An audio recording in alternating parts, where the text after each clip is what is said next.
Wandle. So if you're watching this video, hopefully it's worked. So what the plan is, 3.1s. Okay, so what I did, prior video, etc., you'll see it, is I used blue tape all over the shoe to protect the shoe whilst I performed mega surgery within the shoe and on the outside of the shoe. And unfortunately, these shoes are basically old. You know, I mean, they're a number of years old. And of course, this is the best quality masking tape you can get. Plus, the tape was left on for, I don't know, probably like 10 days, roughly. So a combination of all of that stuff there meant that when I came to peel off the blue tape from the white parts, it peeled off this. And I did try, by the way, and wet the tape. The tape's basically like waterproof, you know, and I did try and also warm the tape as well with a hairdryer, but either way it didn't work. Basically it just peeled off sections. So that's the worst one there. So absolutely annoying, because of course that's now going to involve much more work and time and money and all the rest of it. Spent a few hours researching it and come up with these two products here, which are suitable for what they call this, like faux leather, or vinyl, it's also known as, I believe. And this is meant to be the stuff. So I tried it out yesterday. So leather filler, a leather dye. Tried out yesterday, just a few samples on similar material. The main thing I was just trying out that if I applied this is 2 coats of it, it does go in and it stays flexible basically. So and also just sort of seeing the technique, the fact that, you know, that I need to put it in the hole, not all over the outside, otherwise obviously it fills up the grain. So I was just trying out different techniques, that's all. I then tried the white paint as well, and the white paint has actually gone on, but it's sort of hard to, you can sort of see it's definitely whiter on that side there than that side. Then you can sort of see there's a line down the middle, just about. But either way, it's good, because that means it's subtle, which is the whole point.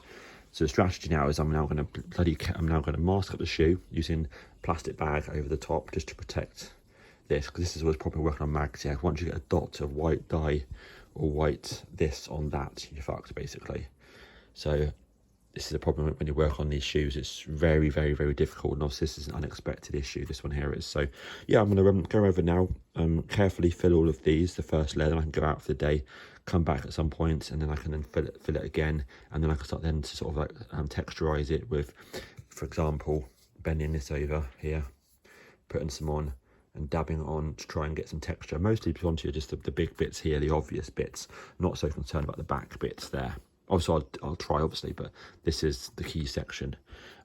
Also gone out to Air Mag Man and had to purchase some LEDs from him.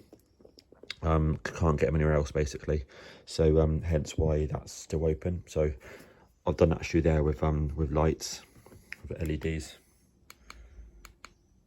But yeah, can't able to get a right hand side anywhere, so I had to go and buy myself a right hand side, sorry, a whole pair from Air Mag Man. So they should be arriving in sort of 10 days, 14 days, that sort of stuff, roughly, hopefully. But yes, anyway, let me crack on with that, and then I'll post up a little video later if it works. Right, yep, right, so that's done at the moment for the leather filler. So that stuff's really, really good. So what I decided to do is I did dab it on to the certain repair areas, but what I found is it was just like, so going to be really obvious that basically there was a flat spot versus the rest of the shoe. So what I did is I basically built up the damage all around with 2 layers basically. Then I dabbed it all on the entire outside of the part on both shoes, which you can probably see in the video there. Obviously you'll see sort of light and dry patches where obviously I put the first coat on, then dabbed on another coat, and obviously focusing on any of the higher areas such as this corner here, hence why it's a little bit darker, or lighter there and darker there, I mean. And then I literally just folded over a piece of this, and then just basically just dipped it in the product, and then just dabbed it all like that really carefully as best as I could to get it nice. There she is, Mona Lisa, nice. Anyway, back to the shoes. So yeah, I've done the coating, let it dry all day. What I'm gonna do now is I'm going to bring the shoes inside, that way I can sit down and use the paint really freaking carefully. So I am going to put on, I'm going to obviously leave the bags on, I'm going to put on some additional masking tape around the edge, just so I don't get any drops, because if you get a drop on that I'll be gutted. And then I can then paint the outside, and then if it all goes on like okay and smooth and all the rest of it, obviously I'll do the other side, and then I'm going to let that dry, then I'm going to paint the inside once I've sort of checked the outside looks good, because I thought I don't want to sort of paint the inside as well if any reason I do the outside and it looks blotchy or something and I make the whole thing even more worse, you know. So it's all a case of just trial and error, but being very, very calculated in the way that I'm trying things. But yes, hopefully that's gonna look good. I mean, at the end of the day, I can't particularly see where the damage was anymore, so it all looks pretty even. So it'll be interesting to see what it's like once I've painted it. Cool, excellent. Right then, yep, so the next stage of painting these is obviously to use the dye. So I decided not to opt for that brush because it's not too good. So I'd opt for a high quality model brush. And I haven't gone around the edge with tape because it's very, very tricky to get that line. And honestly, I think I just do a really neat job just using the brush. So yeah, as you can see, I just started applying it. So yeah, I'm gonna put it all the way around, bloody carefully not to handle it, get it on the grey, etc, etc, all around there. Do one coat and I'll stand it up and then leave it to one side until tomorrow, do the other shoe, and then we'll come back tomorrow morning and see if it needs a second coat and how it looks and if it's crap or good. Excellent. Right, yep, hi all, good morning. So yeah, the first layer looks really good. You can sort of see there's potentially a few sort of patches, that's all, just a few patches. So I'm gonna go around here now and do a second coat, and then I can then let it dry all day, and then I'll just do a little bit of detailing. So there's a few little marks here with like bits of filler and stuff, tiny little bits, you know. So I thought I'd, rather than scraping off at that particular moment and potentially rubbing it in, I thought I'd leave it on top of the fabric, then you can just scrape it off, you know, gently with you know, a blade or a thin flat screwdriver, that kind of thing. But yeah, that's looking I think really, really good. So yeah, let me add a second coat on, and then that's potentially it for that. Right then, yep, so that's done. So I'm pleased with that. So like I mentioned, you know, I had to, because of the damage on all over the white part, I had to make it, give it a sort of mottled effect in order to be able to disguise the damage, which obviously means it's no longer smooth on the outside like it is on the inside. However, it still looks really good, and it's also done in a sort of a slightly brighter white than this. That is the only option for white, but ultimately it is slightly brighter than this. It's a sort of satin white as well. So 2 coats of that. I'm pleased with that.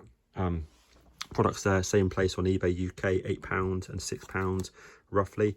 And like I say, it only comes in one colour, or one variety of white, I should say, which is that combination there. This shoe here then basically is just done. I've just done a quick test on it to make sure that I can swap the battery over. It takes about 10 minutes to take the battery out using sort of long nose pliers, but otherwise very, very, very, very reasonable to swap the battery. That's my custom electronics there, myself and James Max product, running the EL panels and the LEDs, rechargeable, all that sort of scenario. So this one here, just running the basic LEDs at the moment, and obviously all the EL panels. Bear in mind, these are blue electric panels. And I basically had to order a new set of LEDs from Air Mag Man via Hong Kong, because Air Mag King hasn't got any stock for the foreseeable future. So they're ordered and paid for. So when they arrive in the next 7 to 10 days, I can then finish off this shoe. Then we can then test the shoes and actually wear them, make sure they're actually reliable, you know, with the custom electronics. And if they are, they can go back to Gary, and they say that'd be happy days when they go back. Nice one. Excellent. Cheers.